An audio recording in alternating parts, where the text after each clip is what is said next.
I was thinking of maybe we do a catchweight at 190. We get the cruiserweight belts involved, light heavyweight belts involved, and winner take all. Dmitry said he wanted to fight for the cruiserweight championships before his career was over. So maybe this is we can make a even bigger fight like that. Yeah. So based on the sparring, I know the potential of some certain type of scenarios in the ring. And you know, for a fight to change and fight to end, it only needs 1 second or one good combination. So I know that I told you guys over and over then that I did this to Cesar Ramirez in the ring. I did the same thing to Dmitry Bivol. You know, I'm not trying to be cocky, I'm not trying to be disrespectful, but those are just the facts. To be honest, now I don't care now. I wanna come back and then we will see. Yeah, trilogy is, if people want to see it, I would like to show it. If people wanna see Benavidez, let's do it. But for my soul also, I wanna come, I wanna move up. I want to try to another weight class. I want to have some more achievement. David Benavidez and Dmitry Bivol spark a heated clash of words over a catchweight super fight that could define pound-for-pound supremacy. Benavidez makes it clear he is targeting all of Bivol's belts, insisting this is the only fight that truly interests him right now. Bivol is really he's the only fight I really want, like that I truly want, because he has all the belts. You know what I mean? After I beat Bivol, I'm gonna have, right now I have 8 titles. You know, 3 of them are interim, 3 of them are world championships at super middleweight, light heavyweight. Now I got 2 of them at cruiserweight. I really want those belts. You know, I want those accolades. So that's the only thing I want right now. You know, I'm not thinking about Bataya, I'm not thinking about none of these guys, because this is a fight I want. And it makes the stakes could not be higher for either man, with Bivol expressing interest in the fight against Benavidez. Oscar de la Hoya weighs in, saying it could cement Bivol's legacy, but he favors Benavidez in this matchup. I mean, if he's willing to do that, if he's willing to be great and fight Benavidez, my gosh, that would solidify, you know, Bivol's, you know, Hall of Fame career for sure. But look, yeah, he proves to the world that he's the best at 175. So, yeah, I think that's a hell of a fight. That would be a hell of a route to take. Would you favor him or Benavidez in that? Well, that's a tough one. That's a tough one because, I mean, I would go with Benavidez. The promotional mind sees a clear path to victory for the American. Breaking it down, De La Hoya believes Benavidez will win this fight due to his activity, heavy punching, speed, volume, and outstanding footwork. Because he's more active, he throws more punches, he has better footwork, obviously, than Benavidez. You know, he's smarter up there, he knows how to think, knows how to adjust. Yeah, I would favor. Of attributes is too much for Bivol to handle. One of the most controversial takes comes from Max Kellerman, who claims Benavidez has not truly become a recognized champion yet, and that is due to fighters ducking him. You beat the champion in 2 divisions. Benavidez, by my lights, the way I figure things, has never actually been the champion of a division. Not his fault.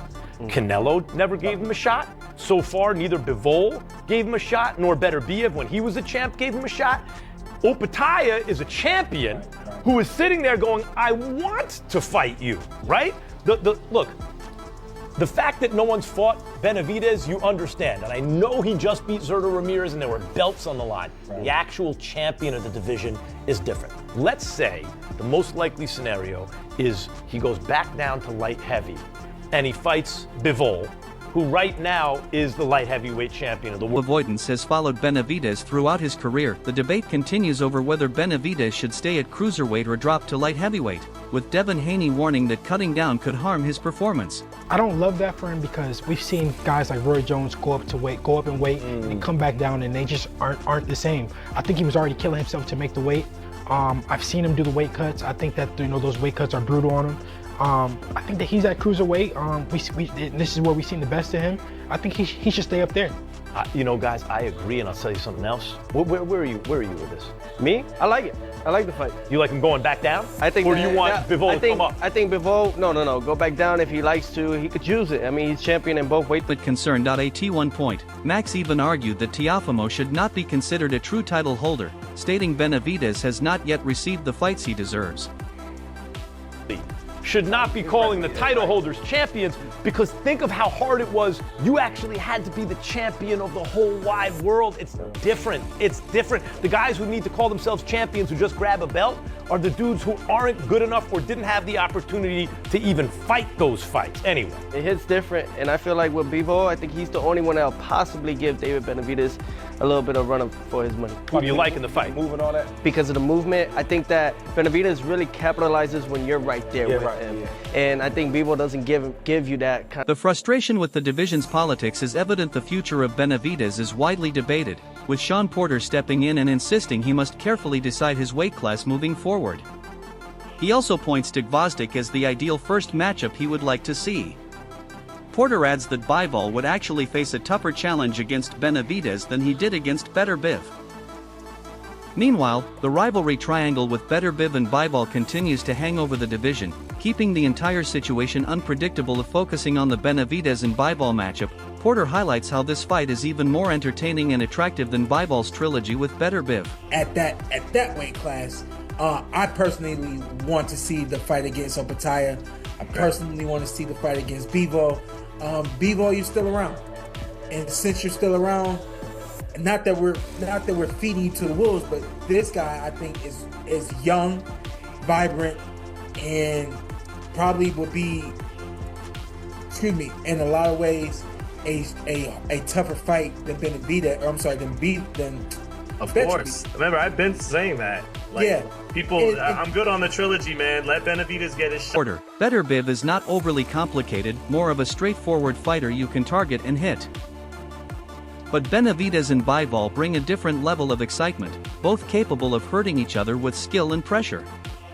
He believes that mutual danger is exactly what makes this clash the most thrilling fight in the division. Teofimo Lopez adds to the discussion, insisting Benavidez has different options right now, and it is his choice whether he moves up or down in weight. However, Teofimo makes one thing clear. Bivol is the fighter who would give Benavidez the most trouble, highlighting the distance game. He believes Benavidez could struggle if the fight is stretched out over rounds. He also points out that even David Morrell managed to push Benavidez hard due to his tricky style and timing. Let's make fights.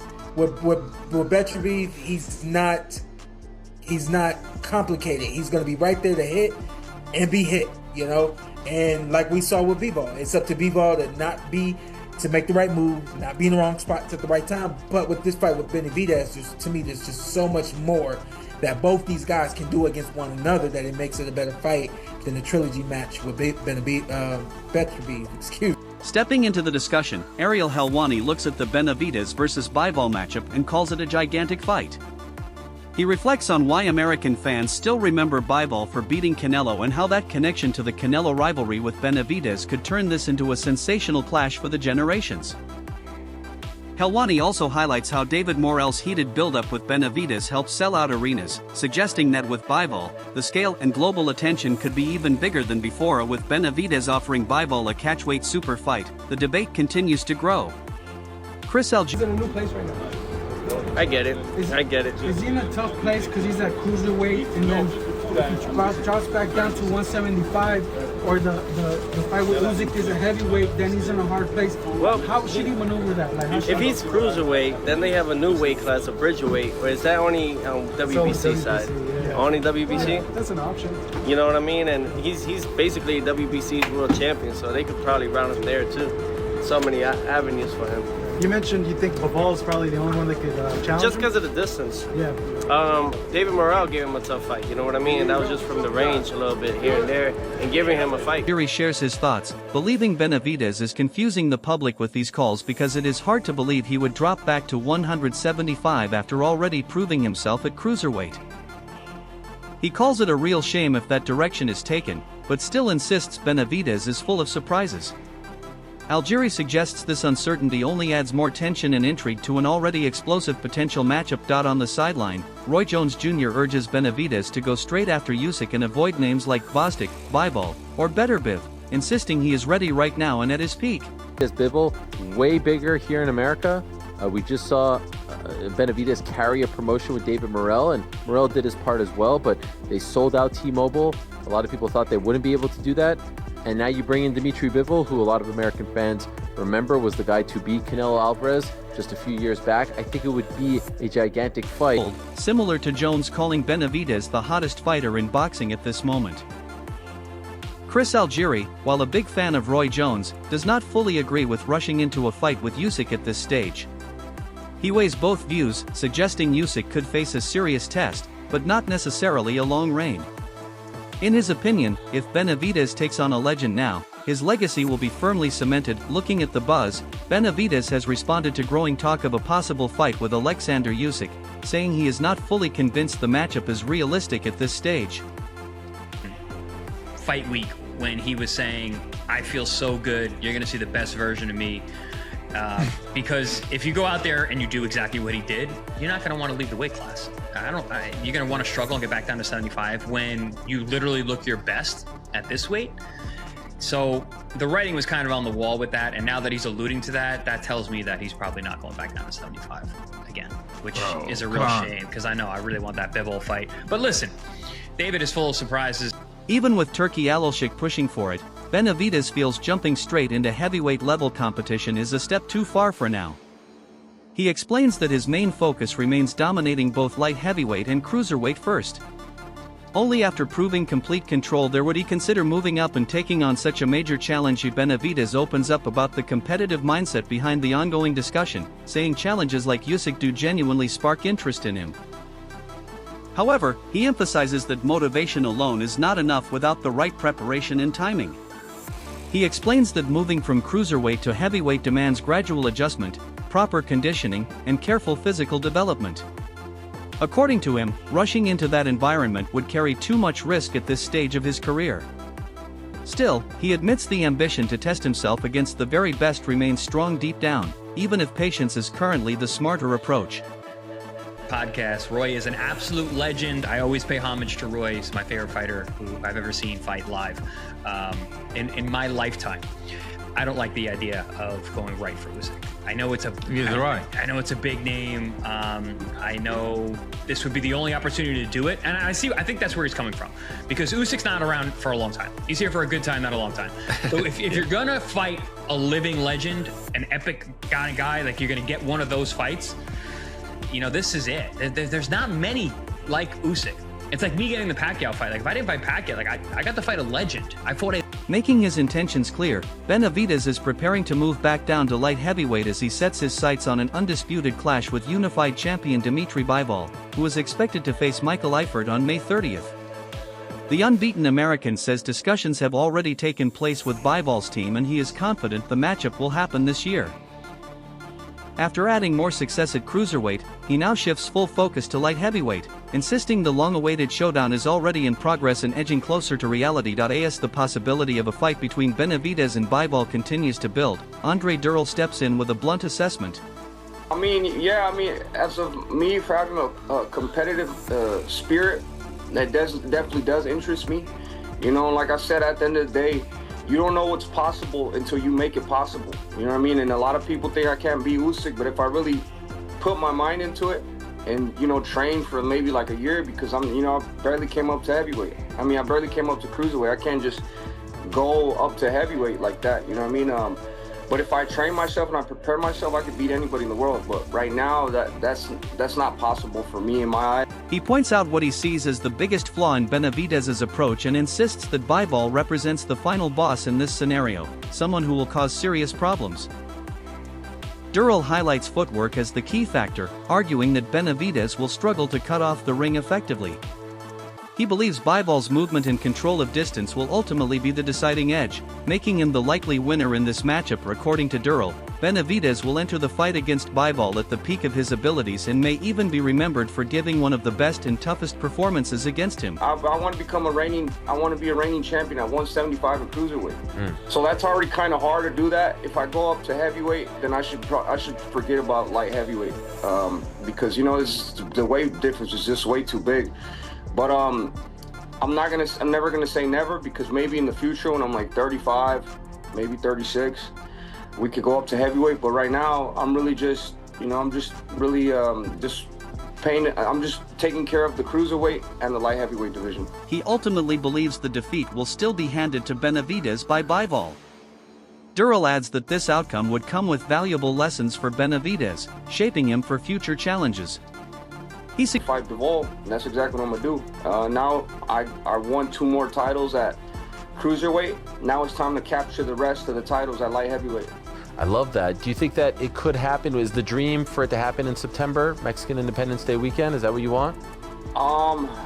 Not right now. I think I don't know what's gonna happen because we're still. Suggests that while the effort may earn respect, the experience itself would expose key gaps that only a fighter like Bivol can reveal at the highest level. This potential clash between Benavidez and Bivol is shaping up to be more than just a fight. He can beat them. You know, I don't think there's literally like nothing he can do to get the victory. I ain't saying they ain't gonna be close. What I'm saying is, there's nothing he can do to win. I think Bivol will edge him out as far as moving. You know, how David pursues versus how well Bivol moves and punches along with this movement will simply be too much for David. He'll be trying to figure it out. He'll be more determined as each round progresses, right? And It is becoming a real test of skill, timing, and elite-level experience that could define careers on both sides. If you enjoyed this breakdown, make sure to like the video, subscribe for more boxing updates, and drop your prediction in the comments on who takes it and why. The debate is just beginning. That will in turn give him a great performance against Bivol, but he'll learn a lot about himself in that loss versus Bivol.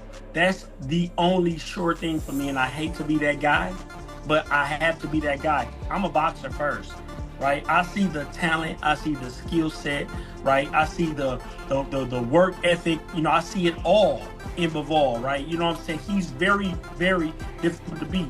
And then I heard recently that Shakur and maybe Crawford feels the same way. I know he had a conversation with Shakur and he feels the same way.